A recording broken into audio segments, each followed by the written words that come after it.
हैं, कुछ इस तरह की चीज कि जिसमें इंसान आपके सामने सामने जाता हुआ दिख रहा हो और वो वापस लाइफ में आ जाए। तो ये बताना अपने आप में एक अनोखा सा अनुभव भी है और टचिंग भी है, खास तौर पे एक ऐसे इंसान के लिए जो कि आपके हार्ट के बहुत क्लोज हो। मेरी एक फ्रेंड है, बहुत ही क्लोज फ्रेंड, मतलब बचपन से, जिसे हम कह सकते हैं कि हम हर चीज आपस में शेयर कर रहे हैं। वो ऑस्ट्रेलिया में जाकर आफ्टर मैरिज वो वहाँ सेटल हो गई। उसके बच्चे भी वही हैं, हस्बैंड भी वही, सब लोग वही। एंड जब वो आती थी इंडिया तो वो स्पेसिफिकली उसका सीजन कुछ ऐसा होता है कि वहां पर जो बच्चों की छुट्टियां होती हैं, सीजन जो उनका सेशन शुरू होता है वो थोड़ा लेट होता है, तो अप्रैल के मंथ में वो ज्यादातर आती थी। जब आती थी मैं मिलने भी जाती थी कि एक साल में, 2 साल में जब भी आती है।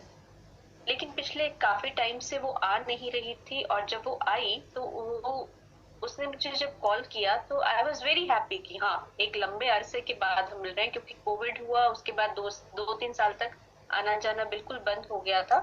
और उसके बाद एक बार आने के बाद, एक गैप के बाद जब वो दोबारा आई तो वो मेरे व्हाट्सएप के स्टेटस को देखने के बाद आई। हालांकि मैं उसे बताती जा रही थी कि मैं क्या कर रही हूँ, क्या किस रिसर्च के बारे में मैं बात कर रही हूँ, बट जब वो अब की बार आई तो वो बहुत ही मतलब जिसको बोलते हैं कि होपलेस होकर आई थी। और उसने जब मुझे मिलने के लिए बुलाया, मैं और मेरे हस्बैंड हम दोनों वहां गए उससे मिलने, तो उसने जो स्टेटमेंट बोली उसको सुनकर मैं मतलब अभी भी परेशान हो जाती हूँ कि ऐसा कैसे हो सकता है।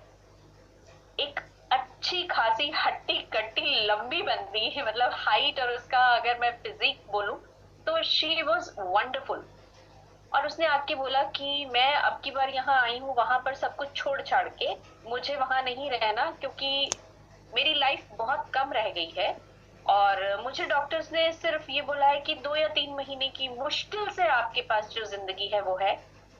तो मुझे लगा कि मुझे अपने देश में अपने परिवार के बीच में जाकर ही अपना दम तोड़ना चाहिए, कि कम से कम अपने देश की मिट्टी तो नसीब हो। सो आई वॉज शॉक्ड। मैंने उससे पूछा हुआ क्या है, तो सर उसको कैंसर का, ब्रेस्ट कैंसर का एक फॉर्म होता है डक्टल कार्सिनोमा। मिल्क ग्लैंड्स के चारों तरफ वो नोड्स बन जाती हैं, और एक छोटी सी गलती, छोटी सी अनअवेयरनेस कह लीजिए, जिसकी हमें जानकारी नहीं होती, उसने खुरचना शुरू किया कि खारिश हो रही है तो हटा लूं, और धीरे धीरे वो स्किन उसकी हटती चली गई और अंदर से जो व्हाइट स्किन है वो आती चली गई। और एज जो है वो ऑलमोस्ट वो इस तरह की एज है कि जिसमें मेनोपॉज स्टेज भी चल रहा है, तो दैट मीन्स हार्मोन्स भी बहुत ज्यादा डिस्टर्ब्ड हैं।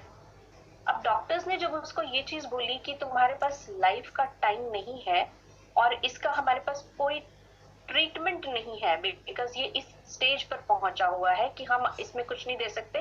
रादर अभी जैसे सुमित जी ने बताया था कि हार्मोनल थेरेपी उसको देना शुरू किया कि उसके हार्मोन्स कंट्रोल में आ जाए, उसका मेनोपॉज हो जाए, उसका जो हार्मोन्स है वो बिल्कुल चेंज हो जाए।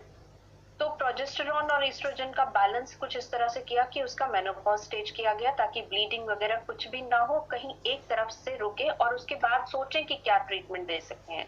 बट वो सब होने के बावजूद भी उसको हार्मोनल थेरेपी देने के बाद भी उन्होंने कहा कि नहीं, यू डोंट हैव टाइम। तो जब वो यहाँ आई तो उसने कहा कि तू मुझे बहुत बार बता चुकी है, ऑल दो मैं होपलेस हूँ, लेकिन ये जो तू बॉटल देती है कोई बात नहीं, मैं ले लेती हूँ यार, कम से कम डेथ तो इजी हो जाएगी, मुझे वो दर्द, वो जलन, वो सब कुछ बर्दाश्त तो नहीं करना पड़ेगा। सिर्फ मैंने और सुमित ने उसकी बहुत अच्छे से सारी रिपोर्ट्स चेक की, और हम लोगों ने उसे आई पल्स के साथ आई कॉफी का कॉम्बिनेशन दिया कि एटलीस्ट घाव भी भरे और उसको इम्प्रूवमेंट भी होना शुरू हो। सर लास्ट ईयर अप्रैल की बात है ये, जब वो इंडिया आई थी, एंड टच वुड धीरे धीरे धीरे धीरे करके इम्प्रूवमेंट शुरू हुई।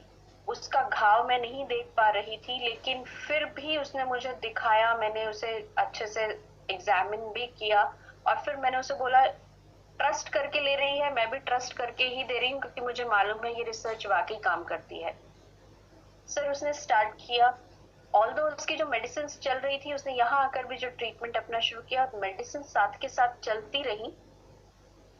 कोई उसका कीमो नहीं हो रहा था, कुछ नहीं हो रहा था, सिर्फ मेडिसिन के ऊपर थी वो कि जब तक जिएगी 2 महीने 3 महीने निकाल देंगे। सर वो 2-3 महीने जो उसे मिले, आई पल्स और आई कॉफी का कमाल कहिए, ट्रस्ट कहिए, बिलीव कहिए, रिसर्च कहिए, परमात्मा की सीधी दृष्टि कहिए कि उसे बचना था, अभी तक वो उसे ले रही है लगातार। ऑल्दो उसके घाव को भरने में समय लगा, कम से कम 6 महीने का समय लगा कि उसकी जो स्किन की लेयर है वो वापस आई, उसका घाव धीरे धीरे भरने लगा, क्योंकि वो बहुत ज्यादा फैला हुआ था तो उसको टाइम लगना था। और साथ में मेडिसिन का साइड इफेक्ट ना हो, उसका भी कमाल ये हुआ कि आई पल्स लेते लेते उसके साइड इफेक्ट्स खत्म हुए और डॉक्टर्स ने उसकी इम्प्रूवमेंट को देखते हुए उसकी मेडिसिन की डोजेस को कम किया। और आज की डेट में वो सिर्फ एक मेडिसिन मॉर्निंग में और एक इवनिंग में ले रही है, लेकिन आई पल्स और आई कॉफी को उसने कॉन्टिन्यूशन में रखा हुआ है। एंड टच वुड बहुत खुश है। ऑन एंड ऑफ हर हफ्ते में 2 या 3 बार मेरी उससे वीडियो कॉलिंग होती है। और अभी रिसेंटली मैं गई थी, मैं उससे मिलकर भी आई हूँ और अब वो प्लान कर रही है कि मैं वापस, क्योंकि हस्बैंड वापस जा चुके हैं तो वो कह रही है कि अब मैं बहुत जल्दी और अच्छे से ठीक हो जाऊं तो मैं भी वापस चली जाऊं, क्योंकि बच्चे का वहां सेशन है।